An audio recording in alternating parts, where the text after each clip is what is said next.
Thank you.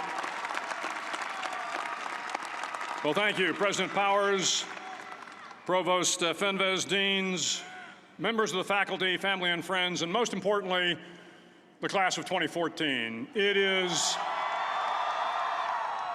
indeed an honor for me to be here tonight. It's been almost 37 years to the day that I graduated from UT.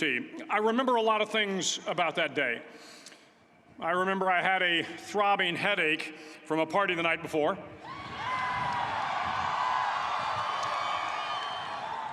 I remember I had a serious girlfriend, who I later married. That's important to remember, by the way. And I remember I was getting commissioned in the Navy that day. But of all the things I remember, I don't have a clue who the commencement speaker was, and I certainly don't remember anything they said. So acknowledging that fact, if I can't make this commencement speech memorable, I will at least try to make it short.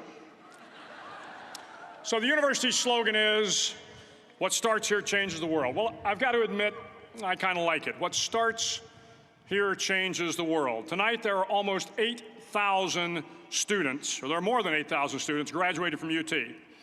So that great paragon of analytical rigor, Ask.com, says that the average American will meet 10,000 people in their lifetime. 10,000 people, that's a lot of folks. But if every one of you changed the lives of just 10 people, and each one of those people changed the lives of another 10 people, and another 10, then in 5 generations, 125 years, the class of 2014 will have changed the lives of 800 million people. 800 million people. Think about it. Over twice the population of the United States. Go one more generation, and you can change the entire population of the world, 8 billion people. If you think it's hard to change the lives of 10 people, change their lives forever, you're wrong. I saw it happen every day in Iraq and Afghanistan. A young Army officer makes a decision to go left instead of right down a road in Baghdad, and the 10 soldiers with him are saved from a close-in ambush.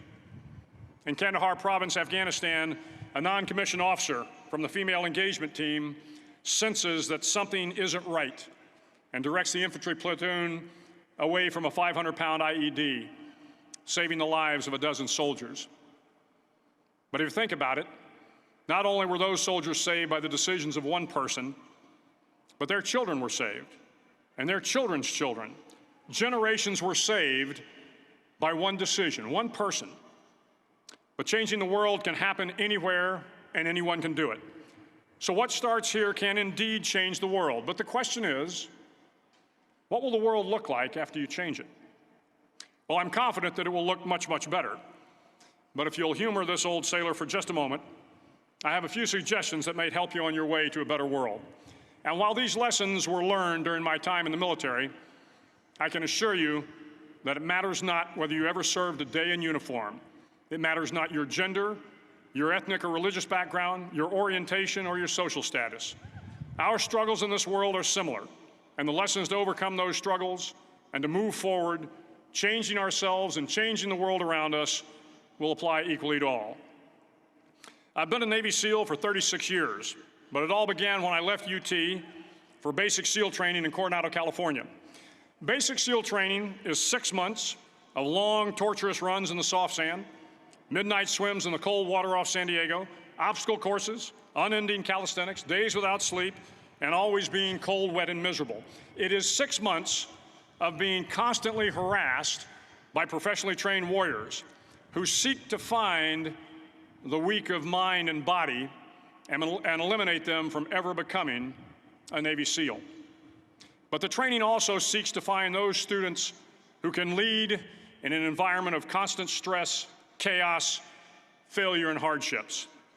To me, basic SEAL training was a lifetime of challenges crammed into 6 months. So here are the 10 lessons I learned from basic SEAL training that hopefully will be of value to you as you move forward in life. Every morning in SEAL training, my instructors, who at the time were all Vietnam veterans, would show up in my barracks room, and the first thing they'd do was inspect my bed. If you did it right, the corners would be square, the covers would be pulled tight, the pillow centered just under the headboard, and the extra blanket folded neatly at the foot of the rack. It was a simple task, mundane at best, but every morning we were required to make our bed to perfection. It seemed a little ridiculous at the time, particularly in light of the fact that we were aspiring to be real warriors, tough, battle-hardened SEALs. But the wisdom of this simple act has been proven to me many times over. If you make your bed every morning, you will have accomplished the first task of the day. It will give you a small sense of pride, and it will encourage you to do another task, and another, and another. And by the end of the day, that one task completed will have turned into many tasks completed. Making your bed will also reinforce the fact that the little things in life matter. If you can't do the little things right, you'll never be able to do the big things right. And if by chance you have a miserable day, you will come home to a bed that is made, that you made. And a made bed gives you encouragement that tomorrow will be better. So if you want to change the world, start off by making your bed.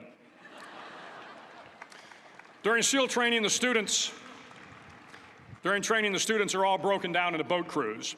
Each crew is 7 students, 3 on each side of a small rubber boat, and 1 coxswain to help guide the dinghy.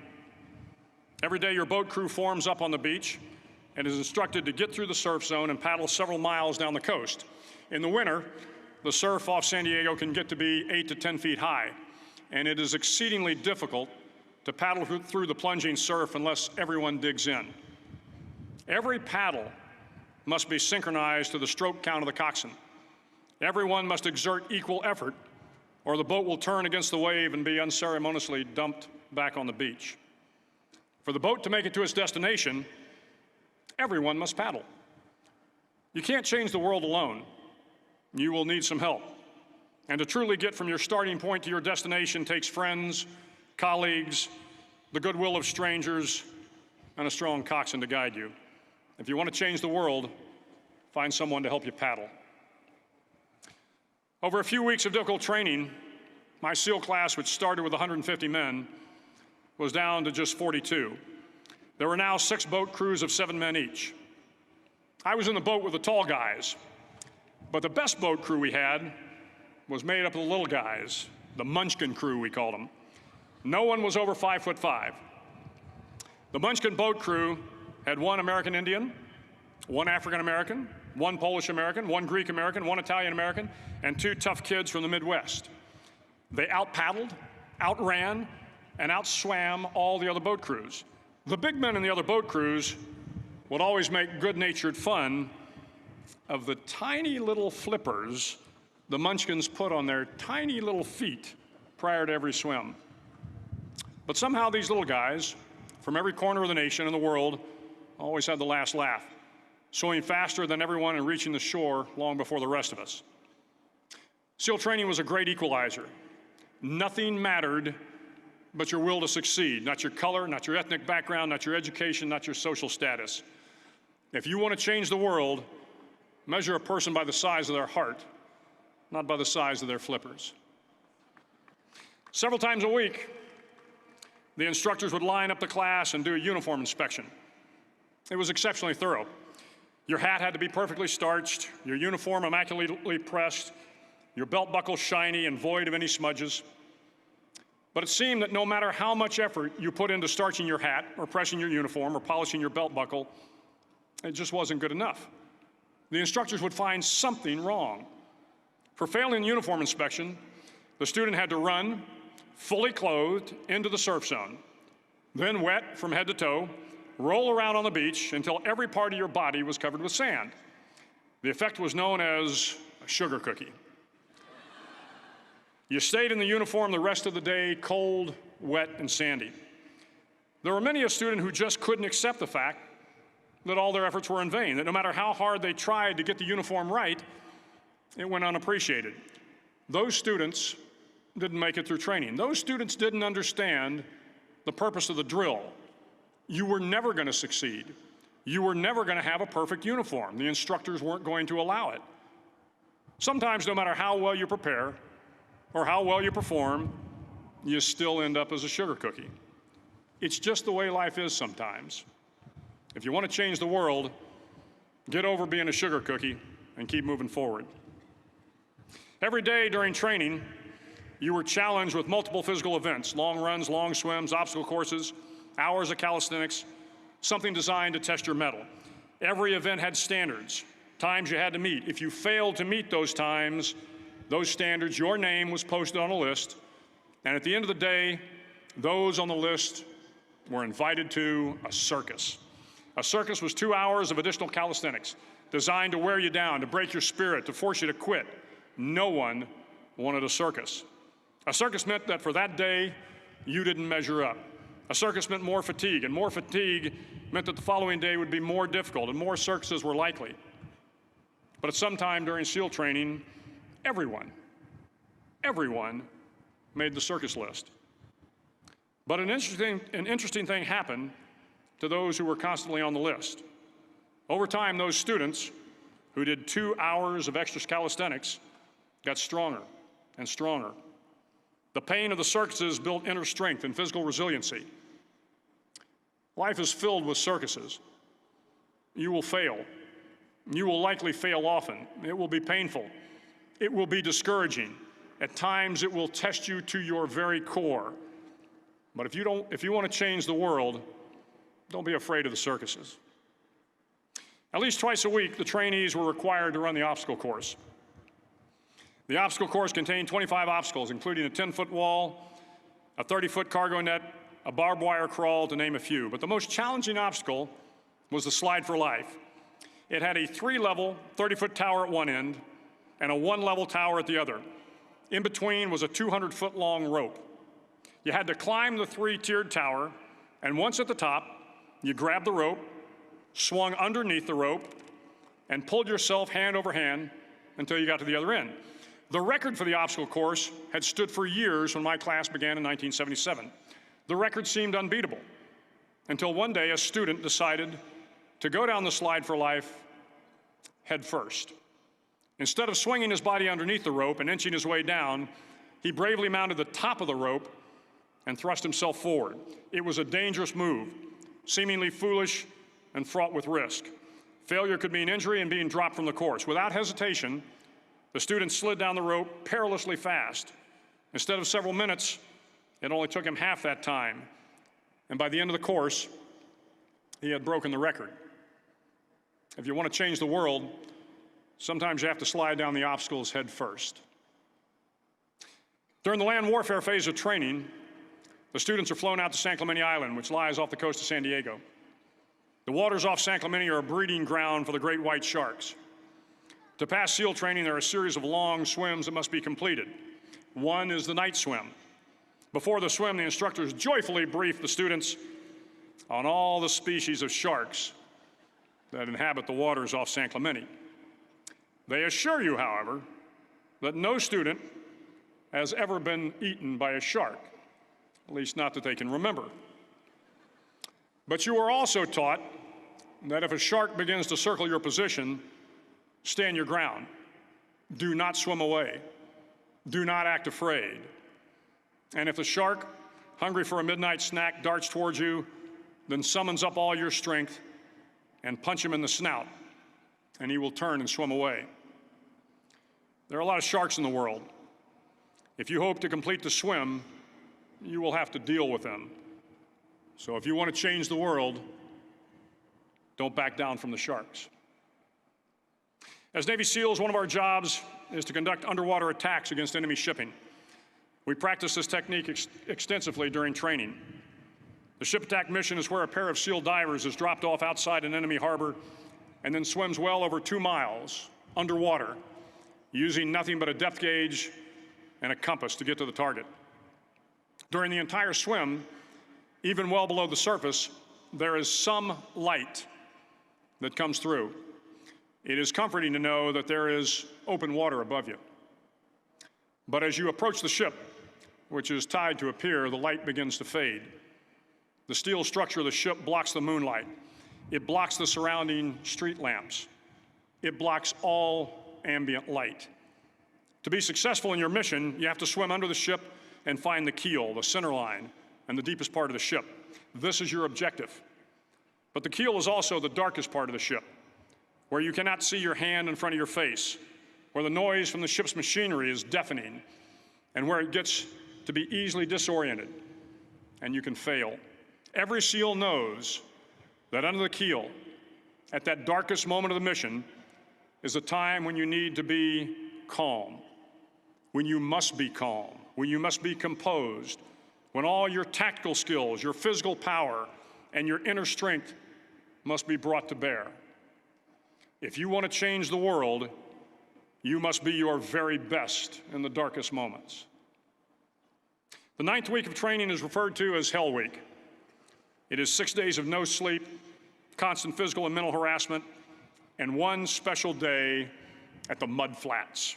The Mud Flats are an area between San Diego and Tijuana where the water runs off and creates the Tijuana Sloughs, a swampy patch of terrain where the mud will engulf you. It is on Wednesday of Hell Week that you paddle down to the Mud Flats and spend the next 15 hours trying to survive this freezing cold, the howling wind, and the incessant pressure to quit from the instructors. As the sun began to set that Wednesday evening, my training class, having committed some egregious infraction of the rules, was ordered into the mud. The mud consumed each man till there was nothing visible but our heads. The instructors told us we could leave the mud if only 5 men would quit. Only 5 men, just 5 men, and we could get out of the oppressive cold. Looking around the mud flat, it was apparent that some students were about to give up. It was still over 8 hours till the sun came up. 8 more hours of bone-chilling cold. The chattering teeth and the shivering moans of the trainees were so loud, it was hard to hear anything. And then one voice began to echo through the night. One voice raised in song. The song was terribly out of tune, but sung with great enthusiasm. One voice became 2, and 2 became 3, and before long, everyone in the class was singing. The instructors threatened us with more time in the mud if we kept up the singing, but the singing persisted. And somehow the mud seemed a little warmer, and the wind a little tamer, and the dawn not so far away. If I have learned anything in my time traveling the world, it is the power of hope. The power of one person, a Washington, a Lincoln, King, Mandela, and even a young girl from Pakistan, Malala. One person can change the world by giving people hope. So if you want to change the world, start singing when you're up to your neck in mud. Finally, in SEAL training, there's a bell. A brass bell that hangs in the center of the compound for all the students to see. All you have to do to quit is ring the bell. Ring the bell, and you no longer have to wake up at 5 o'clock. Ring the bell, and you no longer have to be in the freezing cold swims. Ring the bell, and you no longer have to do the runs, the obstacle course, the PT, and you no longer have to endure the hardships of training. All you have to do is ring the bell to get out. If you want to change the world, don't ever, ever ring the bell. To the class of 2014, you are moments away from graduating, moments away from beginning your journey through life, moments away from starting to change the world for the better. It will not be easy, but you are the class of 2014, the class that can affect the lives of 800 million people in the next century. Start each day with a task completed. Find someone to help you through life. Respect everyone. Know that life is not fair and that you will fail often. But if you take some risks, step up when the times are the toughest, face down the bullies, lift up the downtrodden, and never, ever give up. If you do these things, the next generation and the generations that follow will live in a world far better than the one we have today. And what started here will indeed have changed the world for the better. Thank you very much. Hook 'em horns.